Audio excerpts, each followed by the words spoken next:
What's up guys, I'm Josh Elliott, and today I will be reviewing Christopher Robin. So unlike Goodbye Christopher Robin, which told the story of A.A. Milne and how he came up with the story of Winnie the Pooh, Christopher Robin tells the story of Christopher Robin in that universe. He's now an adult and has a wife and a child, and he has a business job, and it is very demanding, and he does not spend much time with his wife and daughter because of it. Next thing you know, Winnie the Pooh and his friends from the 100-Acre Wood show up back in his life. He is very surprised, but he has to deliver them back to the 100-Acre Wood. Along the way, he ends up reconnecting with his childhood. It's a very endearing and sweet story. I wasn't the biggest fan of this movie, but I thought it was cute. It's a very good movie to take your kids to go and see.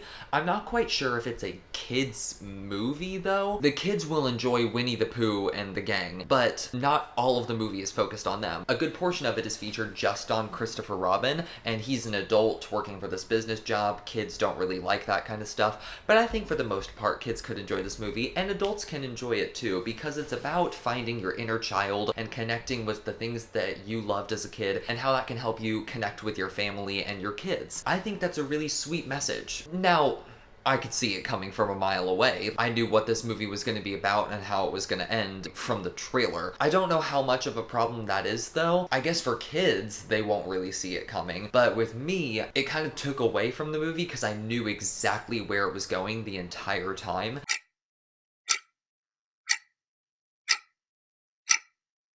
Also, this movie has some odd structural issues. It's essentially two movies. The first half of this movie is about Winnie the Pooh showing back up in Christopher Robin's life. He then has to take Winnie the Pooh back to his old home in the woods. He goes back into the 100-Acre Wood through the tree, reconnects with his old friends, and it seems like the movie has reached its conclusion. It seems like everything that needed to happen has happened. But then he suddenly decides not to reconnect with his childhood because he has to go back to his job. And this is the halfway point in the movie, and so he runs back, and the second half of the movie is about Winnie the Pooh and the gang having to deliver his papers to him because he accidentally left them in the 100-Acre Wood. That's a very jarring contrast because I felt like he had already learned his lesson. He had reconnected with his childhood. He was happy again, and he realized that. But then he kind of just like goes, no, I take it back. I have to go back to my job, and then has to relearn the lesson all over again. This time it has to be taught to him by his daughter because Winnie the Pooh and the gang meet his daughter, and they try and deliver the papers to him because the daughter thinks that if she does something good for her father, then he will love her because she doesn't think he loves her because he doesn't give her any attention. So it's kind of an odd contrast because the story's told from two different perspectives and it changes halfway through. And it's specifically odd because it feels like Christopher Robin has to learn the same lesson twice. Although I will say, despite its oddities, the best oddities are the 100-Acre Wood gang themselves. Winnie the Pooh is such a delightful character. He has some of the best lines of the movie. People say nothing is impossible, but I do nothing every day. He just has so many cute little moments, like when they're sitting on a train and he plays a game where he just starts saying what he sees. It's childlike moments like that that make this movie so endearing. The rest of the gang is enjoyable, but they really don't get that much to do. Tigger, Piglet, and Eeyore get a lot more screen time than the rest of the gang, and so it feels like a lot of the gang is kind of just screwed over in favor of the more popular ones, but the members of the gang that are featured are cute. Ewan McGregor is really good in this movie. He manages to walk that line really well of acting in a kid's movie but still taking it with the seriousness of an adult. Hayley Atwell is also really good. She gets this monologue pretty early on in the movie where she confronts Christopher about the way he treats his family. She's a very easy character to root for. The child actor that plays his daughter is also really good. This is just a cute movie. It has cute characters, a cute message. It has weird structural issues with it, but kids will definitely enjoy this movie. I'm gonna give it a 6 though because of the problems that I had with it. So, what did you think of Christopher Robin? If you saw it, be sure to let me know in the comments. Be sure to like and subscribe here and watch our last video here. Be sure to follow our Instagram account. Link is in the description. Also follow my Letterboxd account where you can find early reviews of these movies. Peace out. See you guys.